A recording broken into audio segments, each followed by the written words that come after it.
Good morning, students. Welcome back to Signals and System online video lecture series. We have been discussing the Fourier series in which we are studying the orthogonality in signals.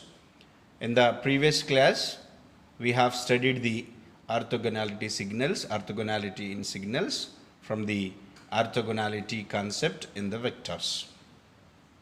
Because vector is a physical quantity which has the magnitude and the direction. If you clearly observe a signal can also have the magnitude and the direction, so that we can assume that all the signals are basically vectors only. So that we have the analogy between the vectors and signals. So we can study the orthogonality in vectors. After that, we can apply the same orthogonality concept in the signals. Anyway, we have discussed all these points in the previous classes. When there are two vectors said to be orthogonal, then the angle between them is equals to 90 degrees. Then the dot product of those two vectors is equals to 0. This is the key point. And when we apply the same concept to the signals, that is orthogonality in signals, let f of t comma x of t are the two, let f of t and x of t are the two signals, then the orthogonality between them is nothing but both the signals are the perpendicular to each other, so that the angle between them is equals to 90 degrees, so that one vector will not project a component along another, so that the component c is equals to 0. In that case, if c is equals to 0, to make the c is equals to 0, we have to prove that integral of f of t into x of t dt is equals to 0, where f of t and x of t are the two discrete time signals. So this is the things we have studied in previous classes. We have studied the orthogonality concept. We have studied the orthogonality concept in the signals by knowing the two signals such as f of t and x of t. So now, if you are having the more than two signals and all these signals are mutually perpendicular to each other, in that case, then we can call that is orthogonal signal space. So orthogonal signal space is nothing but it is the concept of orthogonality in more than two signals, and these more than two signals are mutually perpendicular to each other. Then that particular phenomenon is called as orthogonal signal space. Let assume that x1 of t, x2 of t and x3 of t be orthogonal to each other. That means all these three signals will be mutually perpendicular to each other, so that particular phenomenon is called as orthogonal signal space. Then I am going with the orthogonal signal space. So orthogonality in signals is defined between the two signals such as f of t and x of t only. F of t and f of x of t, and orthogonality of those two signals, we have the integral f of t into x of t dt is equals to 0. We have this one. Now here we have the more than two signals, and all these signals are mutually perpendicular to each other. That means what? Angle between them is equals to 90 degrees. In that case, we can call it is the orthogonal signal space. Then I am going with the three signals. First one I can call it is x1 of t. x1 of t is one continuous time signal. Then x2 of t is another continuous time signal. Then next one is x3 of t. Earlier we have studied the orthogonality concept in two signals only. That means what? We don't have this third signal.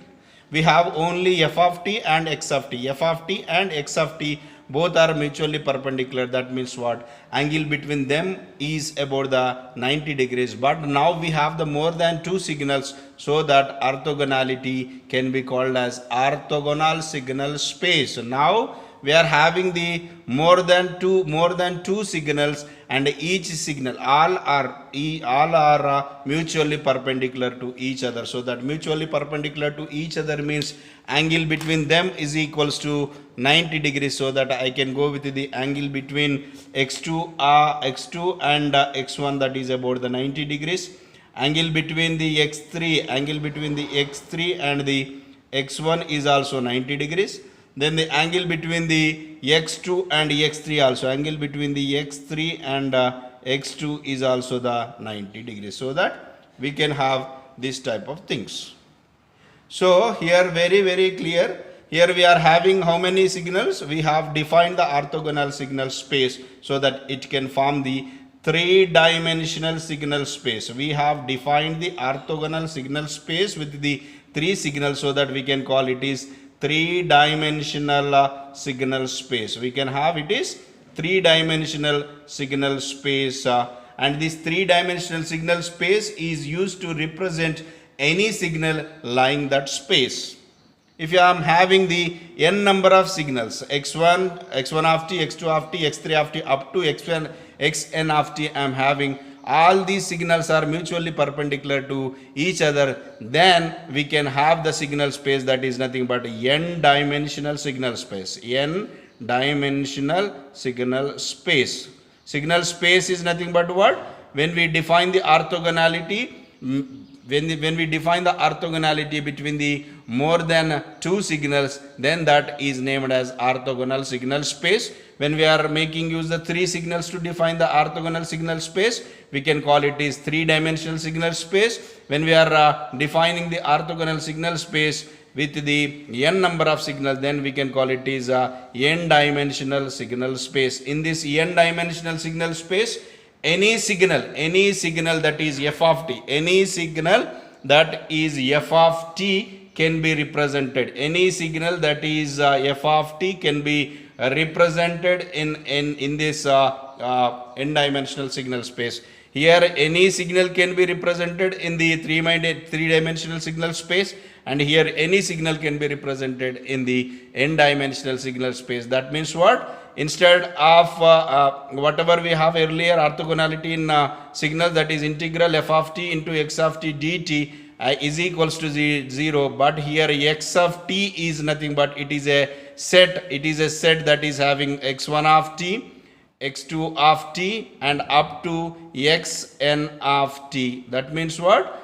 This f of t can be mutually orthogonal to this one. It can be mutually orthogonal to x2 of t. It can be mutually orthogonal to xn of t. That means what? We can, any signal that is f of t can be represented in n-dimensional signal space. If you are having the signal set that is x1 of t, comma x2 of t up to xn of t. That means what? If you take any signal that is f of t, can be orthogonal to the any signal set in the x of t, then we can call the signal set is x of t, in which we are having the n number of signals. So this concept is called as orthogonal signal space. Orthogonal signal space, it is very simple. When the orthogonality is defined between the more than two signals, then that is called as orthogonal signal space. If we define the orthogonal signal space is with the three signals, then we can call it is a three-dimensional signal space. If we define the orthogonal signal space is with the n-dimensional signals, then we can call it n number of signals, then we can call n-dimensional signal. In this signal space, we can define f of t. We can have f of t that can be mutually perpendicular to the any one of the defined signals, such as x1 of t, x2 of t up to xn of t. This concept is called as orthogonal signal space. This orthogonal signal space can be asked for the 2 or 3 marks in the exam, in the external exam. Then I am going to talk about the one more important thing, that is signal approximation.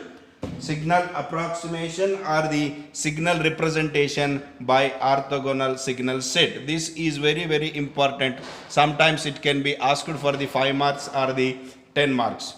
That means what? So far we have studied only orthogonality between the two signals. Now we are going to talk about the orthogonality between f of t and set of x of t. Set of x of t. That means what? We are having one x of t in which we will be having n number of signals. Then what will be the orthogonality concept between the f of t to the x of t, where x of t is nothing but it is set of x of t signal, that is x1 of t to xn of t. Then I am going to explain this one. Let us consider a set of signals which are mutually orthogonal to t1 to t2. Then I am assuming a set.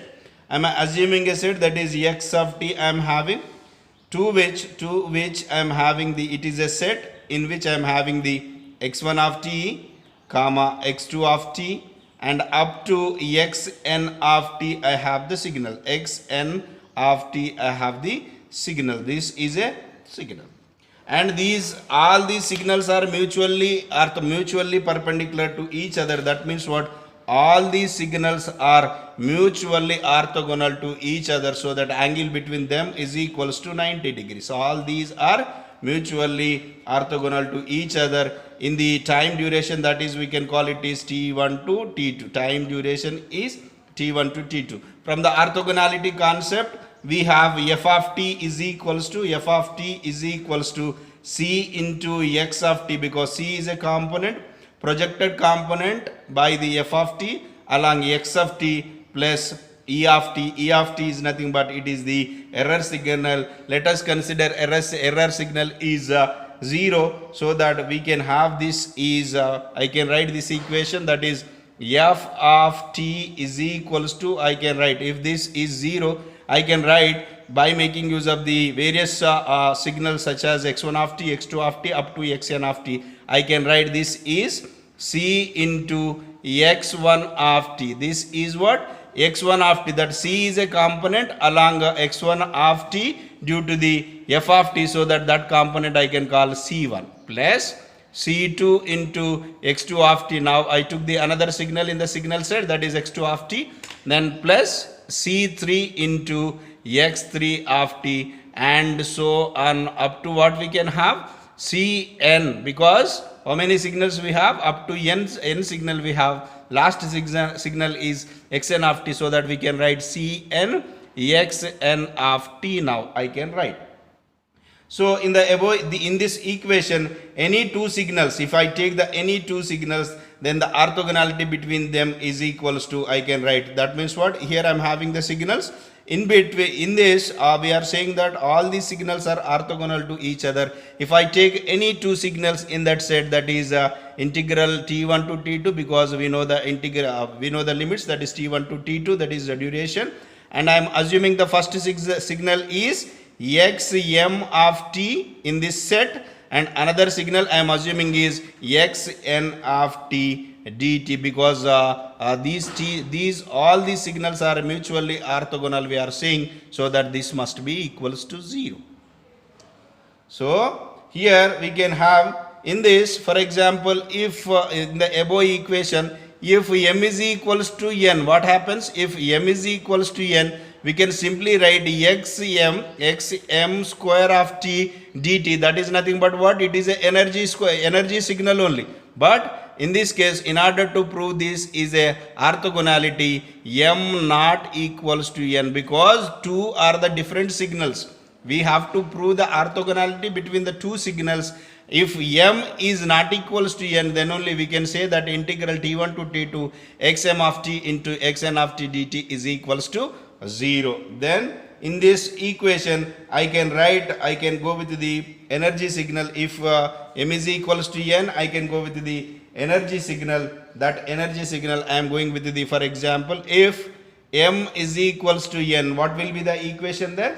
If m is equals to n, I can write integral t1 to t2 xn of t into xn of t dt. So that what we can write then integral t1 to t2 xn square of t dt. That is nothing but, in the first unit we have discussed that the square integral squaring of any signal is nothing but it is the energy signal only, so that we can call it is the energy signal, that is En. So that we can expand this expression, this En is the energy of the signal. As we know that the error signal, we can have error signal, that means what? Earlier we have studied this is from this, what we can write, E of t is equals to, it is a error signal E of t is equals to, simply I can write f of t minus c into x of t, f of t into c into x of t, so that I can write here E of t, this is E of t is nothing but E of t we have into f of t as it is only, but here c into x of t, we are having the various values for c and we are having the various values for x of t, so that all together I can write this as,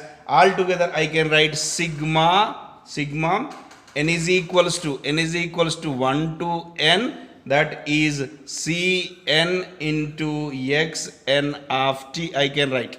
So that this place I can write this is c into x of t, and this can be replaced by this equation, so that E of t is equals to f of t minus, I can write f of t minus summation of n is equals to 1 to capital N into Cn into x n of t. If you substitute the n values from 1 to n, you will get this only, this c is equals to, you can get this one, and so that from this we have substituted, so that if you wanted to know the energy of this error signal, we know that the energy of error signal integral t1 to t2, that is E square of t dt, that means what? Whatever we have this one, integral t1 to t2, that we can write now, integral t1 to t2 f of t, we can write f of t minus summation of n is equals to 1 to n Cn into xn of t whole square and dt. So now this is what it is, a set of continuous time signals, so which are x1 of t, x2 of t up to xn of t.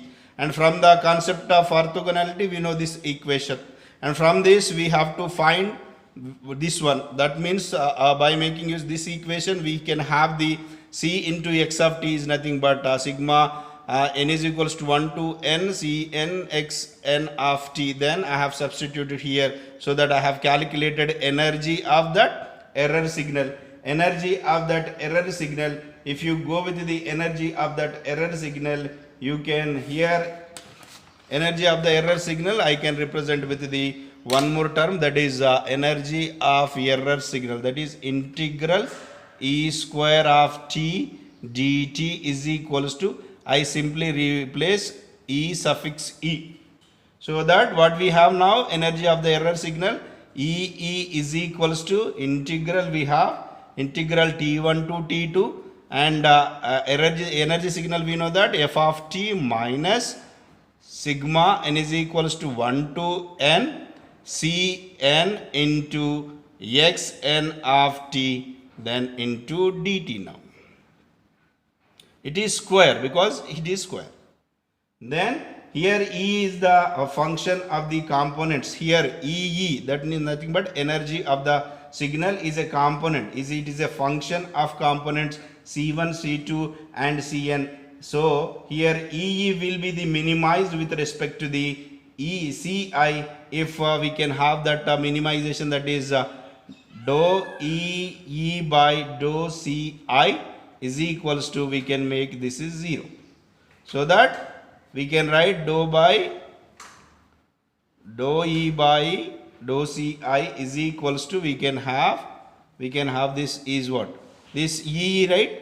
So that E we can write this one, it will be like this, so that here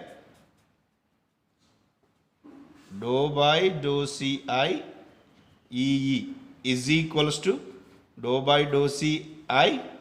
E is equals to, we know that is, what is that?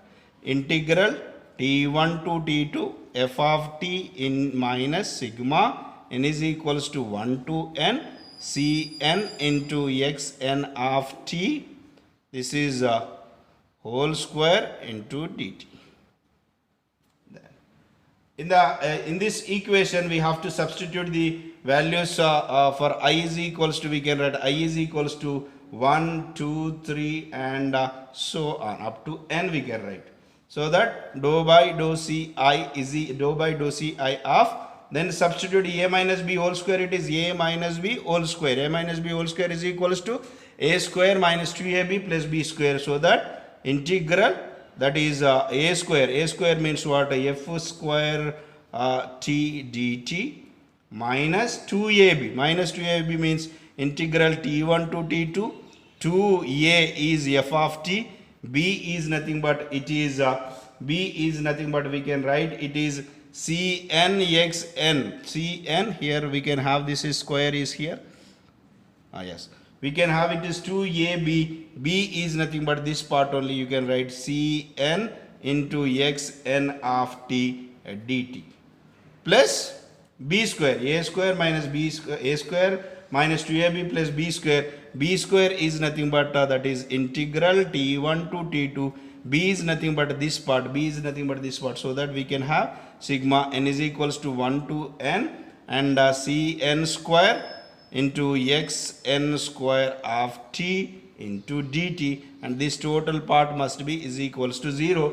To minimize, it will be minimized. EE will be minimized with respect to the CI if I is equals to 1 to 3. Then in this above equation, the above equation is executed for I is equals to 1 to 3 up to n. Here we observe that first integration term is independent of Ci. If you go with first integration term, this integration term is independent of Ci. Here the differentiation, partial differentiation is with the Ci, but it is, there is no Ci term, so that will be equals to 0. So that it will be equals to 0. Then what we left now? We left that is dou by dou ci into integral minus t1 to t2 2 into f of t into cn xn of t dt, and this part we can have. So that therefore we can write dou by dou ci integral minus we can write t1 to t2 2 into, we can write 2 into f of t into ci. We can write this is ci because it is with respect to the ci, so that ci into xi of t into dt plus remaining term what b square term also we have. So that integral t1 to t2 we can have, integral t1 to t2 we can have ci square into xi square of t dt, and it must be equals to 0. Then apply the differentiation, partial differentiations to this one. So that therefore we can have minus 2, then we can have dou c, this is a constant, so that we can write dou ci by dou ci integral remaining part t1 to t2 f of t into xi of t dt plus this part again apply the partial derivations. This one we can have the this derivation on ci square, so that you can have it is 2ci 2 into dou ci by dou ci integral t1 to t2 xi square of t dt is equals to 0. Then what we can write, here this one, here this is cancel and this is also cancel. Then what we have now, therefore we can have here minus 2 integral t1 to t2 f of t into xi of t dt plus we can call it is plus 2 into integral t1 to t2 xi square of t dt. Then we can write what we can write here. We can have it is 2ci. We require to have this is we have to have the 2ci.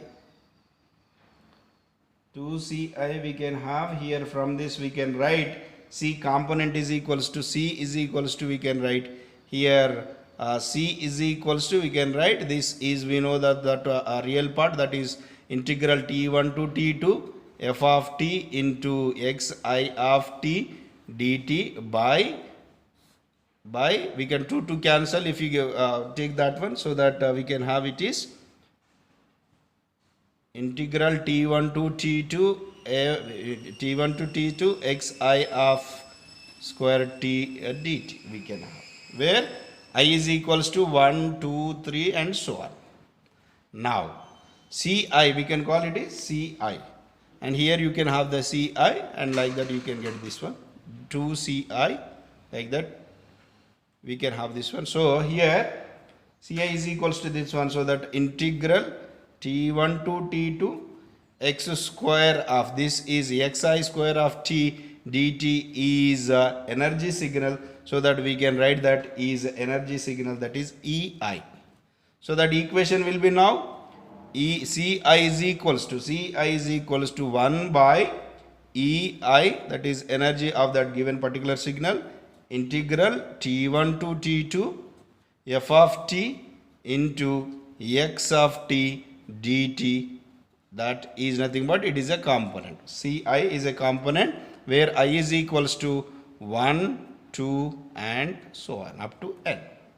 Here the point is very very clear, that is we have a set, we have a signal set, that is what the signal set we have, x1 of t, x2 of t up to xn of t, and we can represent any signal, that is f of t, we can represent any signal f of t in that signal space. This is the signal space. These n number of signals are going to define the n dimensional signal space in which we can define, in which we can represent f of t in that signal space, so that f of t will be the orthogonal to the each and every, f of t will be the orthogonal to the each and every signal in the signal set, so that they can, if this f of t is not orthogonal, we can have the signal, we can have the component that is ci. That means what? Based on the signal which we have selected. For example, if the selected signal is x2 of t with respect to the f of t, so that we can call it is c2, so that c2 is equals to 1 by e2, that is what? Integral e2 is nothing but energy of second signal. Energy means what? Integral t1 to t2 x2 of t square dt. That means what? Here we took the I is equals to 2, integral t1 to t2, and f of t as it is. In place of x of t, what we have to do? In place of xi of t, we have to do x2 of t. Like that, this is the expression when we are having the signal set, that is x1 of t, x2 of t, x3 of t up to xn of t, so that it will define the n dimensional signal space. In that n dimensional signal space, if we represent the f of t, in that n dimensional signal space, we can have the component, that means what? We can have the n number of components. We have the components c1 c2 c3 up to n components we have, and that n components can be calculated by making this one ci is equals to 1 by ei is nothing but energy of a signal, integral t1 to t2 f of t into xi of t dt, so that in which f of t is going to be constant. By the selecting the one particular signal in this signal set, you can find out that particular component, that means projected component of f of t along with the xi of t. I may be 1 2 3 and so on. This is the signal approximation. Using the orthogonal signal set, or using the orthogonal signal approximation. Thank you, students. In the next class, I am going to explain the three definitions, which are mean square error, complete set or closed set of orthogonal functions, and orthonormality in complex signals we are going to talk. After that we are going to discuss the one of the important topic, that is trigonometric Fourier series. From this topic we can expect the one long answer question from the directly 10 marks. So the coming classes are very, very important, so that to understand the further classes, everyone need to have the basics about the orthogonality in signals and the signal approximation using the orthogonal signal set. Thank you, students.